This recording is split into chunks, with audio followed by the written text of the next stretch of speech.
L'Espagne est championne d'Europe. Les gars, bonjour à vous, j'espère que vous allez bien. Moi, ça va. Bon, score final de la finale de l'Euro, 2-1 en faveur de la Roja, qui remporte son 4e titre de champion d'Europe. Les gars, c'est un record. Aucune sélection nationale européenne n'a fait mieux que l'Espagne. Et honnêtement, j'ai envie de vous dire déjà dans un premier temps que ce titre est entièrement mérité, à 100%. On a vu dans cet Euro-là, pour moi, la meilleure équipe. L'Espagne, de Luis de la Fuente, que je tiens d'ailleurs à rendre hommage ici. Son travail monumental qu'il a opéré depuis qu'il a pris sa fonction. J'applaudis. Ligue des Nations en 2023, l'Euro en 2024. C'est énormissime ce qu'il a réussi à faire avec l'Espagne en l'espace, les gars, de quelques mois. Hommage, vraiment, c'est vraiment un entraîneur énormissime. Donc déjà, dans un premier temps, bravo à Luis de la Fuente. Mais les gars, au-delà de ça, les mecs, bon, le match, comme je vous disais, première mi-temps, compliqué, quoi. Il n'y a pas trop d'occasions. Ah, franchement, c'est compliqué. Les occasions, faut les compter sur les doigts, les mecs. Donc, première mi-temps, c'est pas fou. Et là, on arrive en deuxième mi-temps. Là, les gars, l'Espagne accélère. Et l'Espagne marque les premiers. Voilà. Passe décisif de Lamine Yamal, qui, encore une fois, achève cet Euro avec une passe décisive pour Nico Williams, qui ne manque pas le cadre et qui ajoute parfaitement Big Four. Ça fait 1-0 pour l'Espagne. Donc, l'Espagne prend les devants dans cette finale-là. Là, on se dit, côté anglais, vous le savez, je vous l'avais dit que l'Espagne devait tuer. Et ils ont eu l'occasion d'ailleurs de tuer grâce à un tir notamment manqué. Alors, par contre, du tir, je ne sais plus qui avait tiré. Je crois que c'était Fabian Ruiz. Si c'est pas Fabian Ruiz, je sais plus exactement. Je sais plus qui avait tiré, mais il avait tiré à côté. Et c'était vraiment le but du 2-0. Je crois que c'était Olmo ou Fabian Ruiz. Je sais plus, l'un des deux en tout cas. Et là, les gars, bah, à ce moment-là, les Anglais, ils sont encore en vie, quoi. Donc les Anglais peuvent revenir dans leur match. Ils ont été menés 3 fois, vous le savez, en 8e, en quart, en demi. Ils sont toujours revenus et ils ont même gagné. Là, c'est une finale, donc face à l'Espagne en plus. Je me dis qu'il peut tout se passer dans cette finale-là. Et j'ai eu raison. Southgate, il fait rentrer qui? D'abord Watkins, à la place de Harry Kane, qui a été fantomatique. Voilà, on l'a pas vu dans le match. Il n'a pas réussi à avoir le ballon comme il le voulait. Il décrochait souvent pour récupérer le ballon. Mais même ça, malheureusement, on l'a pas vu. Harry Kane, il a été vraiment invisible, malheureusement. Et il est remplacé donc par Watkins qui rentre.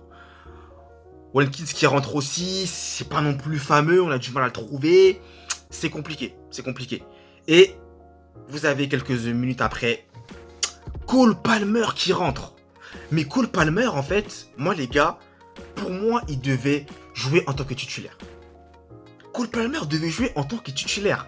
À chaque fois qu'il rentre, il se passe quelque chose. Et là, les gars, passe décisif de Bellingham pour Cole Palmer, qui, avec son magnifique pied gauche, sa patte, égalise pour l'Angleterre. Ça fait un partout. Énormissime. Le mec qui rentre, il marque. Coach gagnant, comme on dit. Donc les gars, ça fait un partout. Moi, j'avais dit, les Espagnols, fallait qu'ils marquent le deuxième but. Sinon, les Anglais, eh bien, ils peuvent marquer. Ils peuvent revenir dans la rencontre. Ça a été le cas. Mais les gars, ce qui est fort avec cette équipe espagnole-là, c'est qu'ils sont capables de remettre la 5e vitesse et de accélérer de nouveau. Cette équipe, elle est folle parce que c'est ça qui m'impressionne vraiment cet Euro-là. C'est que même si tu as l'impression de revenir dans le match, en fait, c'est toujours eux qui ont la maîtrise du ballon. C'est eux qui ont les meilleures occasions. Et tôt ou tard, ça finit par payer. Et ça a été le cas avec notamment une magnifique action, les gars. En toute fin de match. Énormissime. Cucurella, passeur décisif. Oyarzabal qui rentre aussi. Et qui marque le deuxième but espagnol. C'était tellement beau à voir. Qu'est-ce que c'était beau! La construction qui a mené au but final. C'était une pure merveille. L'Espagne dans toute sa splendeur, les gars. Je ne peux que m'incliner. On ne peut que s'incliner là-dedans. C'est énormissime.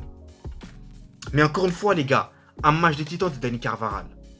Cucurella aussi, très bon. Défensivement parlant, au niveau de la porte et de le Normand aussi, c'était solide. Clairement, les gars. Après, le petit couac, c'est Rodri, qui est sorti sur blessure. J'espère que c'est pas trop grave, clairement. Ça aurait pu plomber l'Espagne, mais ça n'a pas été le cas, les gars. Ça n'a pas été le cas. Ils ont joué comme ils jouaient d'habitude, sans problème. Fabian Ruiz, encore une fois, il était très en vue, très très présent. Fabian Ruiz, très très présent. Voilà. Après, côté anglais, Bellingham, il a perdu quand même des ballons qui perdent pas d'habitude. Donc voilà. Foden, pas très visible, encore une fois, malheureusement. C'était compliqué. Saka, il a pas pris de risque, quoi. Il s'est pas vraiment confronté. Clairement, il a toujours essayé de repiquer, de faire la passe. Il a pas voulu aller au contact.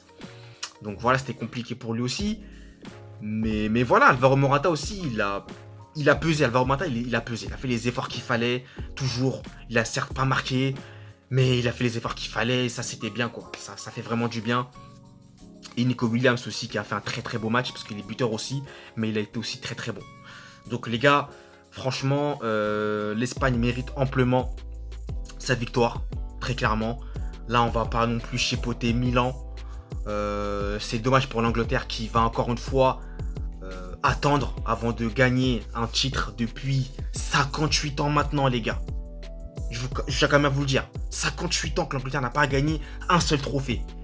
La malédiction se poursuit et c'est vraiment terrible pour le peuple anglais. Là, les gars, à l'heure où je vous parle, j'ai pas envie d'être anglais, je vous cache pas. Parce que ça doit être vraiment dur à vivre. 58 ans sans trophée. C'est une pure dinguerie, les gars. Je sais pas si on s'en rend compte, c'est incroyable. Et en face, bah, l'Espagne qui glane un 4e titre de champion d'Europe, de son histoire, les gars. Donc cette équipe espagnole, franchement, ça va être dur à bouger. Si ça continue comme ça, waouh. Franchement, ça va être incroyable. Mais Yamal aurait pu entrer dans l'histoire. Il a manqué 2 occasions là contre Pickford. C'est dommage. Donc voilà, les gars. Fin du débrief. Merci à vous de l'avoir suivi. Espagne championne d'Europe, Angleterre. Malheureusement, ce sera pas pour tout de suite. Mais bon, c'est comme ça. Donc les gars, dites-moi en commentaire ce que vous en avez pensé. Merci à vous de l'avoir suivi la vidéo. Et à très bientôt. Peace.